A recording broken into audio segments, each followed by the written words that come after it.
everyone. Welcome back for another episode of the Jabez Experience. My name is Helen B. Hicks. I'm a licensed professional counselor, an author, podcaster, mother of five, do a whole lot of things. And this is my co host.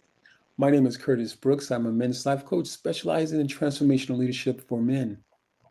Awesome. So, this week we want to talk about something I'm probably a little bit more passionate about, which is when mental health goes wrong. And so, first, what do I mean by that? So, as a licensed professional counselor, I interact with plenty of people, and people, catch on to different words, phrases that is on, it's kind of like the buzz on social media. Right. And I say when it goes wrong is when people have definitions or descriptions of mental health terms. They are genuine mental health terms, Mm. but their definitions are so broad and generalizable, it makes it easy for a lot of people to fall into that category when perhaps they don't really fall into that Right. category. It also kind of leads into people accepting behavior that shouldn't be accepted because they have given it, a mental health term or name or something that sometimes just sounds like a mental health term. Um, and then again, it sets people up for creating or enabling certain Mm. behaviors and situations that really aren't healthy. And all the while, they think that they're doing something healthy by allowing it to happen. So, I just want to take this time, this episode, to kind of talk about the ways in which this happens with people and like how it can negatively affect them. Um, so I was just telling Curtis my new kind of pet peeve with parents is becoming, oh, my kid has big feelings. And as they go in to describe what exactly is happening with their child, I'm like, no, no, that's not big feelings. That's big behavior. And Right. there is a difference. I am a huge advocate that everybody is allowed to feel Right. however they want to feel, but you are not allowed to do whatever you want to do. Right. So if your child's big feelings looks like tantrums, shouting, Mm. screaming, kicking, spitting, biting, being disrespectful, being obstinate, that's Right. bad behavior. Mm. That's not just big feelings. And you can absolutely validate your child for feeling upset, for feeling disappointed, for feeling angry, but that should also be redirected into a behavior that's acceptable, Mm. because the behaviors that I listed, they aren't acceptable and they shouldn't become acceptable simply because somebody feels a certain way. Right. And if you look at the long term of this, if you kind of raise your child in an environment, so they're being raised at, 5, 6, 7 years old, that, hey, if I way, that then gives me a free pass to behave Mm. however I want to. I hope you can see where that can go in adulthood and the problems that cultivates for that person. And when people like myself then have to work with them in Right. different environments, they are very resentful. They're Yeah. resentful that this was allowed for so long. Mhm. So, Yeah. That's interesting, Helen, because I think at some point, much like what you just said moments ago, that even the child gets resentful, but at some point, it just really makes it difficult. Not only, I mean, just for that child or who may be an adult now dealing with society and or just just a lot of times I'm a stepfather now, and so there's some times when I think that even in my own household there are challenges trying to take away certain behaviors from your child that have been actually permitted, been allowed by the parents or the family member, and they not just by the parents but the whole community, family members have allowed that certain behaviors, and it can be difficult trying to take those things away from your child and say, no, this is what you need to be, this is the behavior that you need to be displaying, and some parts of that of some sort. But I think for me that personally, so I love what you're saying, but I think for me, I'm still trying to find that middle ground with that, because there are some behaviors that I just don't like and that are just not okay for me. But then at the same time, I can find myself having to try to figure out how to take it away and make the necessary changes. So, and I don't always do that the best. So, yeah. Okay. So, I mean, speaking specifically to what you were just talking about, um, because my parenting style has oftentimes been different from Right. the other parents' parenting style. Mhm. And so I address this very individually with my sons. And I'm Right. like, hey, this is between you and me. Mhm. If the other person over there allows this, then that's between you and him. Right. But right here, right now, this is what's acceptable to Right. me. This is what I will allow. This is what I won't tolerate. And this is how things are going to be when Right. you're with me. Right. When you're with that other person over there, if that's what, go for it. Right. Right. So it's not necessarily about trying to curb that behavior in every setting that it Mhm. may occur, because you Right. don't have any control in all Sure. those Sure. different settings. Mhm. But you absolutely can set those boundaries and those Right. expectations when it comes to interactions with you. Right. Right. Right. Yeah, I think for me, I found that, and I certainly appreciate what you're saying, but I think that also, just when you're trying to correct certain behaviors, uh, how, especially as men, sometimes we come off, and maybe it sound how a woman hears maybe hear that you're yelling, or it sounds so harsh, and things of that nature, and so it could almost, in my mind, feel like, well, you've allowed this behavior to take place for so long, and now it's like trying to take candy from a baby, and it just does not, the whole trying to change behavior does not look right, or it does not uh, look like you're doing it in a healthy way. Does that make sense? Right. No, I completely hear you with that. And that seems multi layered. Yeah, yeah, yeah, yeah, absolutely.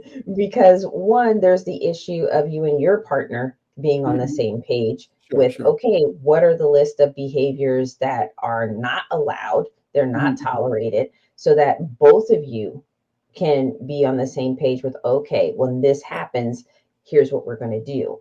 Right, Um, and so that's the first step. Because if you're trying to redirect or correct the behavior, but right. then your partner isn't being supportive and you Yeah. being able to do that, it's Mhm. really undoing your work as you're trying to do it. Like, Absolutely, absolutely, absolutely, absolutely. Yeah, so is absolutely. that, I would say that's the first issue Mhm. in terms of like getting on the same page. Yes, Yeah, this is a problem. We both can agree this is something that needs to be worked on. And then the second part of that is how you're going to work on it. And the way I like to address and the way I teach people to address issues mhm. is you're always going to start by setting a limit and providing choices. Hey, Right, you can keep doing what you're doing, but here's what's going to happen. right. Or you can do this other thing over here, which is going to get you something positive. So Mm. being able to present, choices to where now you're empowering the child, you're letting the child know, hey, whatever life experience you have next is 100% up to you. Right, right. Absolutely. So that removes people from that bad guy situation, because that's something I Mm. hear all the time from parents. Well, I don't want Yeah, to be the yeah, bad guy. yeah. It Well, was, yeah. stop being the bad guy. Provide the choice. Yeah, absolutely, absolutely. Well, Helen, what you're saying makes so much sense, but I know for me personally, I'm gonna be just being very frank with you, is that I don't always see the options. Am I making any sense there? Am I just, yeah, I No. don't always see the options, or at least it feels like I don't always see the options. And so I'm on your couch right now, so go this path. So, all right. First thing is when you're providing the choices, one Mhm. choice is always going to be you can keep doing what you're doing. Uh-huh. Okay. And the other choice is going to be behavior, what it Right. is you would prefer the child to do instead. And then, Mm. and from there, you then have to have a consequence for the child continuing to do the undesired behavior and a reward for the Mm. child to engage in the desired one. So rewards, and I'm going to the rewards first because I feel like it's a little easy. Rewards, I encourage parents to utilize privileges. Like you can use them both for consequences and for rewards. And people are like, well, what's a privilege? A privilege is anything Yeah, that would be above me. That would food, be me. clothing, shelter. That would be me. Like, but there's so much there to work with. When you Yeah. think about everything that your child has access to that is above food, clothing, shelter and safety. Like Mhm. those are the things you're entitled to. Those are your four basic needs. Everything above that.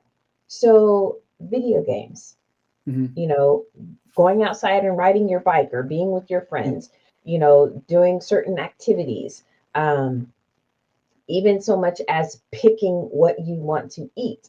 These Right. are all privileges that can be utilized either for consequences or rewards. So, Mhm. whether it's a consequence and you're taking a privilege away, or it's a reward where you're adding a privilege to them, Right. then Right. these are things, once people think about it, you are surrounded with options. Yeah. Yeah.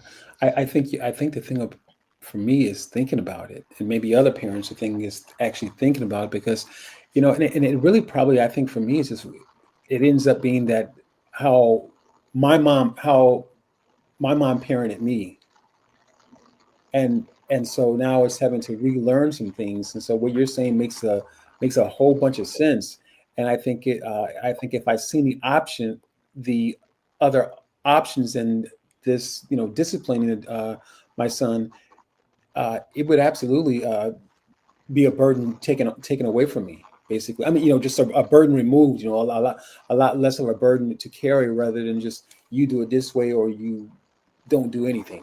That kind of thing. So, and that is to be. I'm just being very honest. That has been my parenting style. So, matter of fact, I had a friend just recently send me some material, and I've been watching your videos too. So, so yeah, and it's a work. I'm a work in progress. I could say that. So, but I'm learning a lot, though. I'm learning a lot because, like I said, I didn't see the options that I was given. So and so it becomes difficult for me to just pause, because I think that's what you're saying. And so because if you pause, you can see the options. Does that make sense? Yep, it does. And Yeah. so I can explain this a little bit more. Yeah. Please do.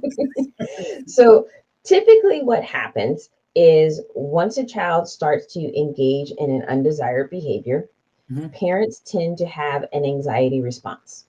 Mm. It could be a lot of anxiety, a little bit of anxiety, it doesn't matter, but there is an anxiety that's there, whether it's, oh my gosh, what do I do? Whether it's the fear of being embarrassed because your child is doing whatever in front of a bunch of people, like it's Right. the frustration you may feel with, oh, we're here again. Like, Hmm. so child, acts up, parent feels anxious. Now, when anxiety is flowing through the body, there's a couple of different things that it does physiologically. Hmm. One, it cuts off your ability to think. So that contributes to people being in exactly the situation you're talking about. I can't see the choices. I can't Yeah. see the options, because that anxiety is already starting to flow, and you're like, what do I do? What do I do? You feel like the deer in the headlights, the kids looking at you like, yeah, what are you gonna do? And so Absolutely. very quickly, people feel, like they're grasping at straws Yeah. and they're trying to come up with something, anything in that moment to just reinforce and to establish themselves or reestablish themselves Yeah. as an authority figure in the situation. And so that often goes into a power struggle. Yeah. And when once people are introduced into a power struggle, you've already lost. Mm. Doesn't even matter what the actual outcome is. The fact that you've entered a power struggle means you lost. Mm. So once that happens, there's a lot of downhill that goes. Yeah. Yeah. I've been down that hill a few times. Yeah. Yeah. So I definitely encourage parents, okay, Hmm. child acts up, take care of you first. So if that means you need to take a moment to breathe, as long as it's not a safety issue, Right. safety issue, absolutely act, intervene, keep everybody safe as quickly as possible. But Hmm. if it's not that, then first take care of you. Right. Breathe. Right. Give yourself a minute to think about it. Okay, what are my options? I'm going to go up here. I'm going to say stop. I'm going to say whatever. Here are your choices. What am I doing? You get a plan together for you Mm. first and then enter the situation. Yeah. It's interesting because I think for me, what I've learned about myself, because we had a situation not too long ago, what I've learned about myself is that I think in my plight to try to be a good parent, or if that's such a thing, but uh, uh, and try to have a grasp on things, or just control of, yeah, just control, that's the word for me. And I think I found myself, man, and it's not something like, oh, I'm desiring to be in control, but it's more like, um, just to know that the house is a peaceful situation. It's peace in a house. There's not a lot of drama, a lot of stuff going on, and so I find myself, even this past weekend, or yeah, this past weekend, uh, I had to really back off. And so when I backed off, I said, "Man, this actually feels good to let this thing go, to not try to carry it so much, as much as I was." But yeah, yeah, yeah, that was kind of my weekend, and just really kind of pushing back, because it was one of those days. So, but, and I don't mind being honest, I really don't, but because I can definitely use your instructions. So. I appreciate that. I appreciate your honesty. I appreciate your openness. I appreciate you, wanting my advice and guidance. I do appreciate that. So, but you're also mentioning something that I think a lot of parents want, and I don't know if they don't believe it's possible. They think Mhm. it's a fantasy that they can't actually have that. And I know people don't believe me when I say never been in a power struggle. My oldest Mm. is almost 31. Never been in a power struggle, because how I teach people to parent is how I've always parented. Right, And right. I currently have my 14-year-old and my 16-year-old at home. And for anyone who has teenagers, and people have all Mm. their complaints about teenagers, I don't have to deal with that. If I say, hey, I need you guys to take the trash out. Okay. Hey, I need you guys to do the So, dishes. Okay. so how excuse me, how long have you been parenting this way? I mean, was there ever a time where you just like, you know what, I need to do something different, or were you parented the way that the way you're parenting your children now? So I never been in a power struggle, but I haven't always been this parent. Mm, So mhm, this really kind of like slapped me in the face basically when my right, right. oldest was around 2. Mm-mm, And so what happened was, I'll tell my little story here. mm-mm, So my dad was the great parent, mm. and my mom was the far from great parent. Right, right, right. And my mom's way of dealing with us was always to hit us. Mm, There is no talking, there is no right, interaction, right, there right, is right. nothing. It was always her way or the highway. Mm-mm, And she was very aggressive about it. Right. So, but my dad, he was the parent who was always, come here, let's sit, let's talk about this. What's Right. going Right. on? What's happening? Why did you think this was the best option?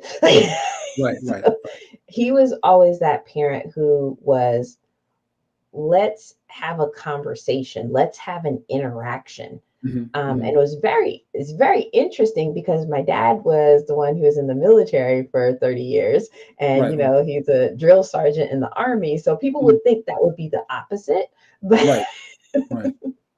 but no, he was just very caring, very nurturing. Hmm. And so when my oldest was like around 2, I had a moment of catching myself being like my mom.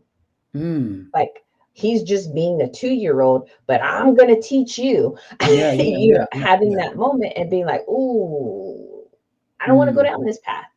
Right. you, Right. you Right. know and that's where people get caught up in those generational curses, Yeah. because it's hard not to repeat what you've been exposed to, and Yeah. Absolutely. especially the things that have had the greatest impact on you. Hmm. Hmm. So it's hard. I get it. People out there who are struggling with not repeating the same things that Right. they were Right. exposed to, it's hard to be in that moment, catch yourself and say, ugh, I got to Right. do something different. Right. Right. And I'm very grateful, that I had the father that I had, Yeah. because in that moment of me being able to say, I'm acting like my mother, I don't want Mm. to act like my mother. Who's my other option? And You know, fortunately, I did have an option. that's interesting in itself because I think that oftentimes, or I mean, there are times obviously when children have come just from a single parent home, they maybe have not seen their mother, or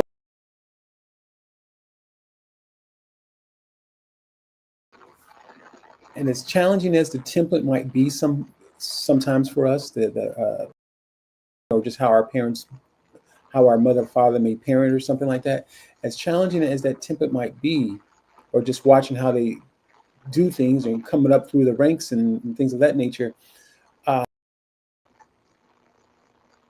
at least you had a template. At least you had something to look at and say, or to compare that behavior, so to speak. Does that make sense? Yep.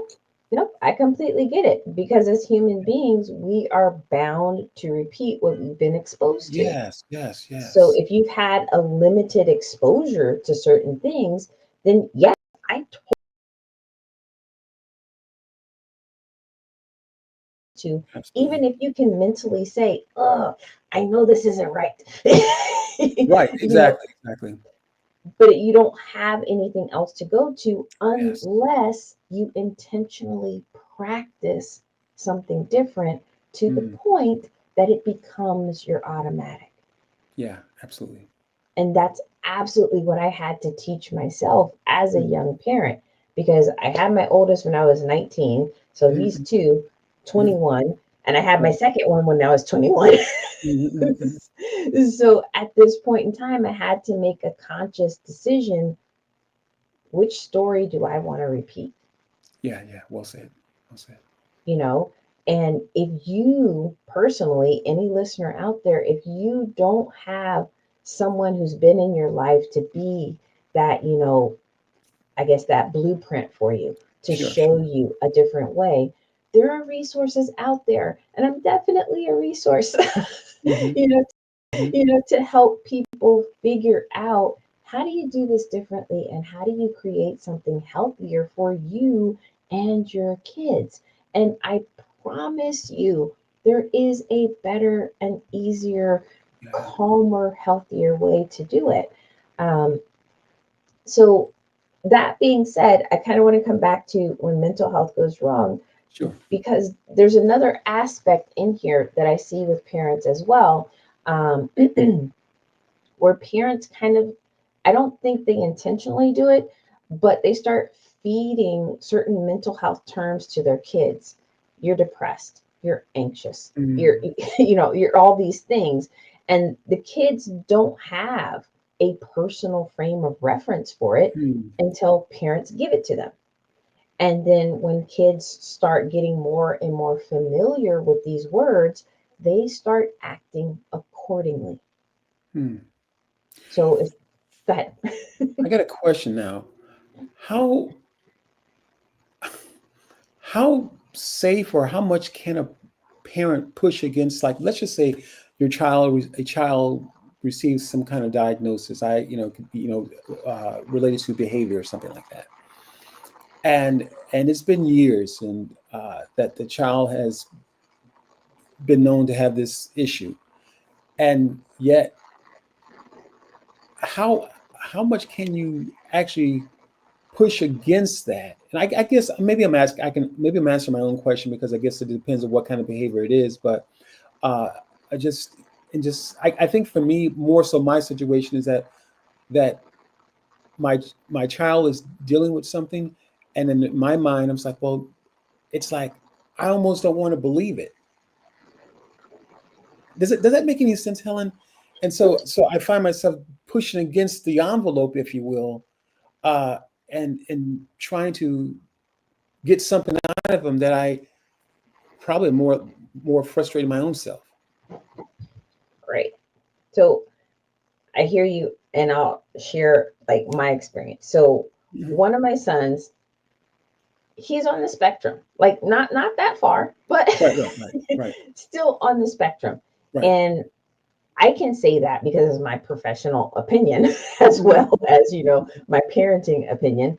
Right. But is that something I have ever shared with the school personnel? No. Mhm. Is that something I've ever even said to my son? No. Right, right. And because he's never been constantly bombarded by that diagnosis, by Mm. this is what you are, he's Yes, yes. excelled beyond what people thought he was going Mm. to do when he was Right, in kindergarten and first grade. right, Like, right, has he been evaluated? Does he have an IEP? Like all that? Yes, he has all those supports in place, but guess what? He's also moved beyond needing those supports because I never allowed him to be defined by it. yes, yes, yes, yes. I can see what I see and I can know Right, what right, label right. I can put on it, but I have always refused to put that label on him. And so, Hmm. because I never saw him that way, I never allowed him to see himself that way, he's Yes, moved yes, beyond yes. it. So, I understand where you're at in terms of just saying this about my kid. And I kind of feel like there's certain things I have to do or not do because of this label. But then Right. you're also reinforcing limits that may not really be all that your child can do. That's come on now. You're No, I'm serious, Helen. You are speaking exactly that. That is my thinking behind it. It absolutely is. And so a part of me is like, wait a minute now. He's had uh, so many people in his family, including mom and including his dad, reinforce these things, and I've seen him do certain things. And so, do I get a little amped up sometimes because I'm having to repeat certain things? Yeah, I do. But at the same time, I was like, dude, this is in you. This is in you, and I'm just not ready to settle with that label yet. That's and yeah, that's just my thing. I'm not ready to kind of just close the door on it. I think there's more to him, and I would love to see that being brought out, and maybe perhaps I'm not doing it the right way, but even recently, I was like, wait a minute now, because he doesn't really talk a whole lot. I said, mm-mm, mm-mm. No, I'm serious. I was like a detective, Helen. I was like, mm-mm, I'm not falling for that one. I said, you're going to start talking, sir. Open your mouth. What is it? Because normally he's doing hand gestures and just you know putting the noun over here and the verb over there kind of thing. And I said, no, you're going to start talking. So and actually, because of that, Helen, he's developed more confidence, and so it's making me feel more lax about him doing certain things, because I think for me the bulk of it is just like I I, I I couldn't trust him to do certain things because I had no idea what it was going to look like afterwards. Does that make any sense? No, I completely understand. Yeah, But that's. how people interact with others, they take that in as like a mirror. Yeah, Like yeah. that's a truth about Mhm. them, that someone's showing them a truth about them.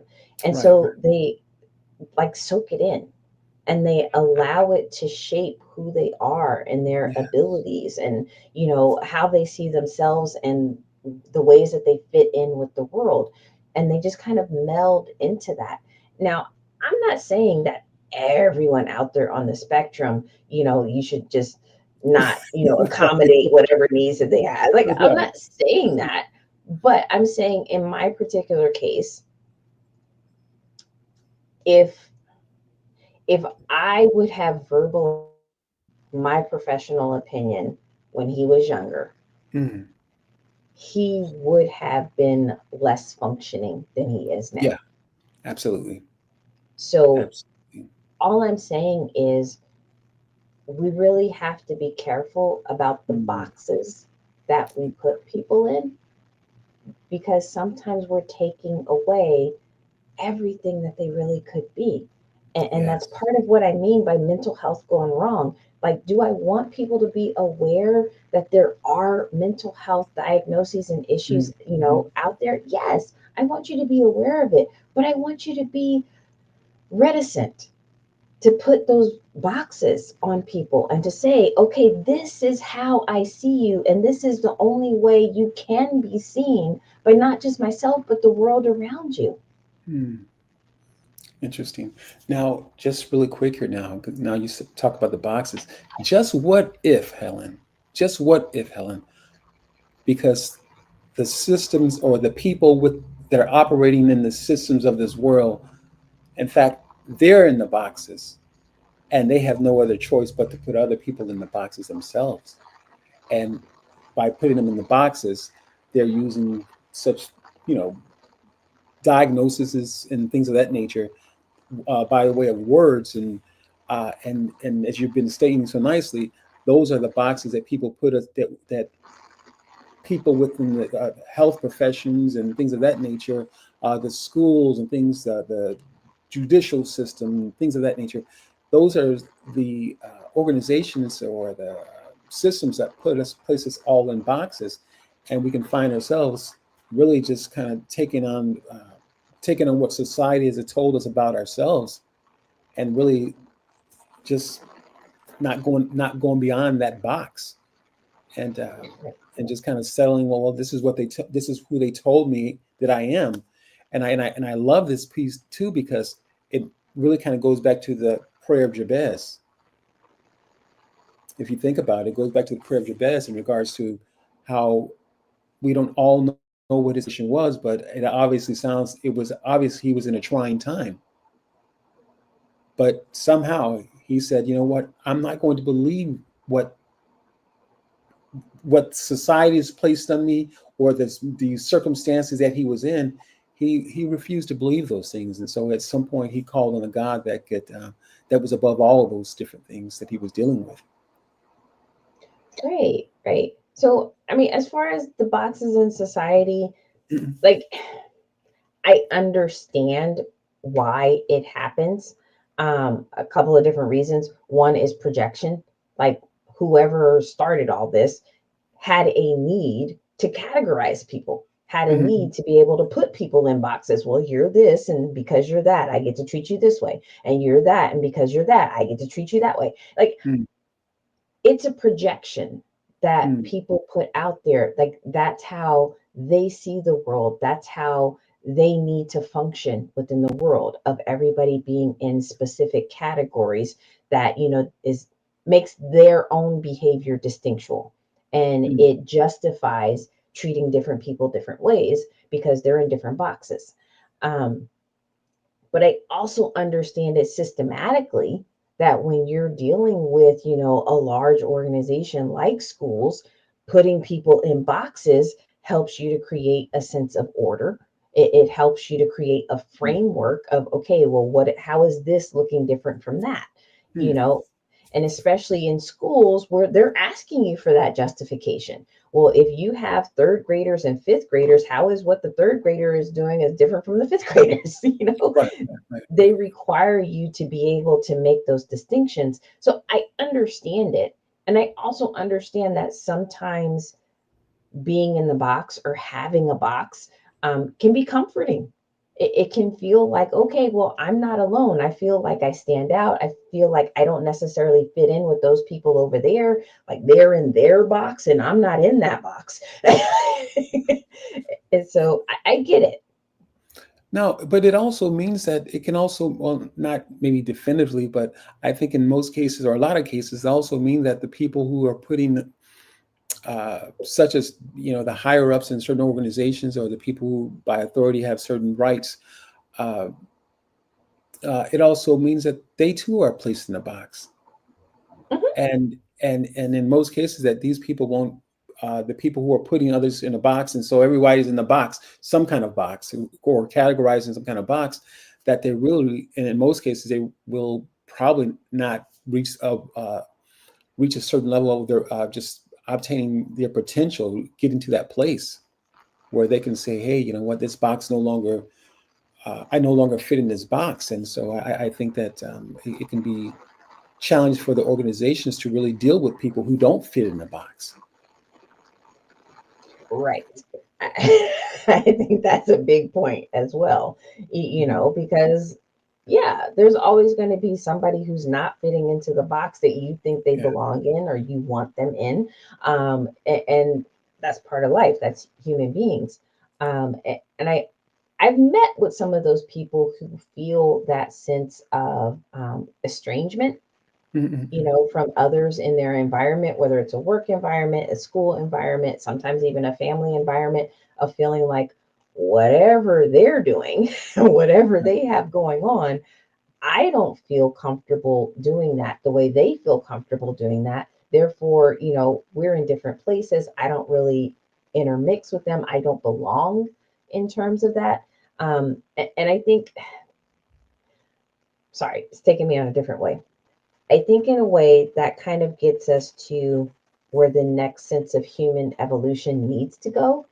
The Mm. idea that belonging is not so much of being like everyone in terms of, well, you have to look like them, you have Right. to speak like them, you have to dress like them, not so much of that, but just a sense of belonging is inherent because we're just people.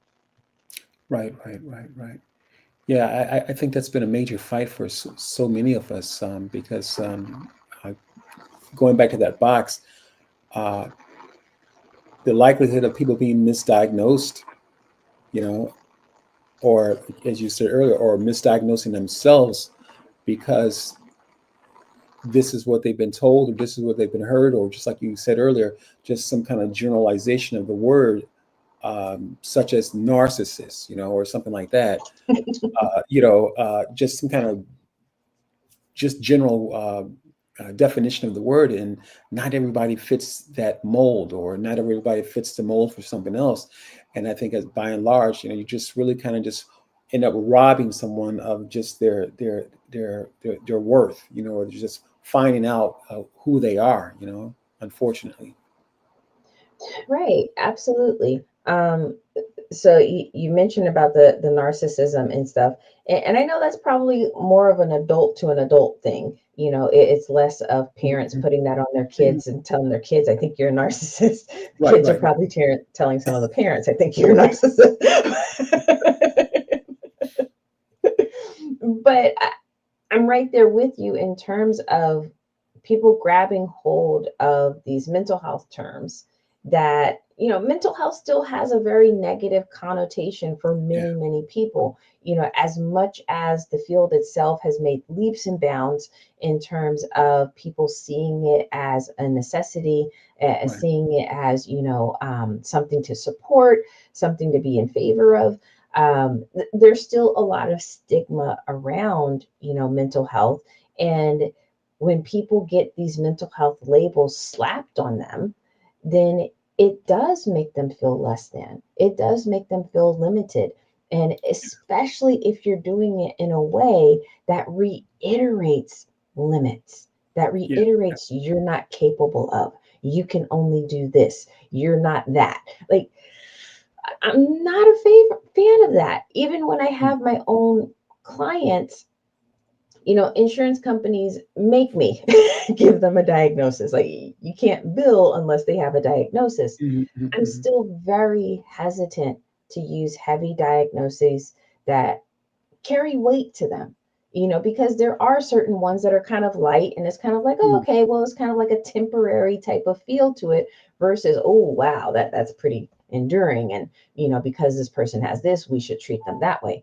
I'm very hesitant to give my own clients those heavier diagnoses. And I'm like, let's give it some more time. Give me some more evidence. I don't want to just put right. that on you and then have you see yourself this way and have other people see yourself this way, because maybe under the right circumstances, under the right supports, you can be so much more than that. Mhm. Yeah, yeah, yeah. I think the challenge too is people pushing through that, pushing beyond that diagnosis, if you will. And I think that might be the challenge is once a person receives a diagnosis is pushing past that, those limitations, because kind of like that video I sent you. I sent you a video not too long ago. And is it, has society been telling us that something has to be broken? There's something innately that's broken with all of us. Does that make sense? And I think that if it's something broken, we can just find ourselves having a difficult time getting out of that brokenness because we've been told we've been broken. Right. No, I'm right there with you. And thank you for sharing that video with me. I thought it was like very enlightening. And I think Mhm, it's mhm. very encouraging for Yeah, people yeah, as well, that there is this idea that you're broken. And I don't agree with that. I don't yeah. agree with that people are broken, despite, the situations and the presentations of the clients that I work with. I Mhm, don't see people as broken. And even when they call themselves broken, I'm very mhm. quick to redirect and say, Yeah, yeah, no, you're not broken. Perhaps you're in a moment where you haven't fully found your strength yet. You yeah, yeah. haven't fully identified with who you are and everything that's good and that's strong and that's perfect about you. Like, Right. maybe you haven't discovered that yet, but that doesn't mean that you're broken. Absolutely, absolutely, absolutely. Yeah. Sometimes it takes a moment to, you know, the pauses in life. Sometimes, things in life that just sit us down, that make us take a seat, and just being that five-letter word that starts with a C not too long ago. Those things that will make us take a seat sometimes, and it's as unfortunate as it might be, it's a cause for pause, to pause, and to really just kind of get those things out of your system, because I think sometimes for a lot of us we can be so much on autopilot and not really thinking about, or a number of things may have happened in life, but we've been so much on autopilot that we haven't had an opportunity just to sit and think about who have I become in the midst of all this stuff that's happened. And at some point, we're going to need people in our lives to help cheer us out of this thing, if you will. So, Right. Right. And I think that's really important. Again, coming back to looking at yourself as broken, yeah, yeah, because if you see yourself as broken, then you've already put certain limitations on who you are in this moment and what you're even capable of because you're hmm, broken. You, you right, know, how can someone who's broken have all these other things that you see people that you don't view as broken as absolutely. them having? Mhm. You see yourself as incapable because you're broken and therefore something has to be fixed. And Right. so that pushes people to constantly seek outside of themselves. Yes, I'm broken. So therefore, if I'm broken, something else has to come along and fix me. And maybe it's yes. this person over here. Maybe it's this career over there. Maybe it's, this thing, my talent or whatever. It's Yeah. something else that has to then fix me if Hmm. I'm broken. And I definitely want to pull people away from that. And again, it really kind of highlights, the topic of when mental health goes wrong, because essentially you're telling somebody they're broken. Yeah. And then, especially kids, when they grow up with this perception of themselves that I'm broken, there's something wrong with me. I can't do the things that I want to do, I need to do, the world's telling me to do. I'm broken. Like, that's not what mental health is about, Yeah. and it's mental health. It's like, how do you get people to the healthy portion of Right. seeing themselves as healthy, not broken, but being able to see, what, there isn't anything wrong with me. Maybe I function a little bit differently. Maybe I see the world a little bit differently, but that doesn't equate to broken. Absolutely not. And yeah, absolutely not. Hmm. Yeah, that's good. That's good. Yeah, I think I think if they didn't put them in the boxes, Helen, how would people make money? You know, how would organizations make money if they would not, if there was not a sticker that says, "Oh, this is the blue card, this is the red card." And I know I'm overly simplifying it, but my point is that how would organizations make money if they can't label something? And and I think when you have so many people that believe they're broken or have been given a label that broken, ultimately you have a society that just never reaches its potential. Right. So, I mean, I want to speak to that and then we can kind of like wrap it up. But I started taking this organizational analysis class, Mhm. and there's like a case study in it in which there was this charter school that decided they were going to move into an individualized learning plan for each student. So, Mhm. what that meant was there really weren't grades per se. There's like, we have all these students, let's see what level they're on. Right. And based on what level they were on, they went to different classrooms to work on different things. Mhm. And, regardless of their age, regardless of, what they look like, whatever grade they had been assigned to previously, like, hey, if you're still at a stage where you are learning some of the basics of reading, then you're Mhm. going in this class. And what they found was that eventually in time, because there was resistance to this Sure. at first, because it goes against the idea of putting people in those expected boxes. It's Mm. just basically saying you are where you are, and Mm. that's okay. And when you're not there anymore, Mm. we'll put you where you're with other people who are doing the same thing as you. Mm. So I guess to some extent people can say, well, that's still boxes, it's just you're labeling it differently perhaps. But for the kids who worked there, the teachers who worked there, the principal who ran it, this turned into such a cohesive set of people to where they interacted with each other as people. Mm. They got to know each other because it was about who they were and what they needed in that moment, rather than saying, you're this, therefore you need to do this and not do that, and this is how you need to do it. There is more room for people to be people, Mm. and it built cohesion. And I guess essentially that's really what I'm getting at. When we go around with this mindset of needing to put everybody in whatever we describe as their appropriate boxes, we cut off people's humanness, Absolutely. and we put up these walls that justify separation. Mm. And that's not what any of us need. We need cohesion. We need to join. We need unity. And in Yeah. order for that to happen, it is breaking down those boxes and those walls and everything else. And it's allowing mental health to go right instead of Right. wrong. Mm. Right. Yeah. That's all I got. Yeah. Good stuff. Good stuff. Good stuff. Good stuff. All right. Well, thank you everyone for tuning in for another episode of the Jabez Experience. I definitely hope you enjoyed this episode and that you come back and join us again. Um, Anything you'd like to say, Curtis? Ah, great show, great show, and couch is very comfortable. And we'll see you next time. Bye. Ciao. All right. Bye bye.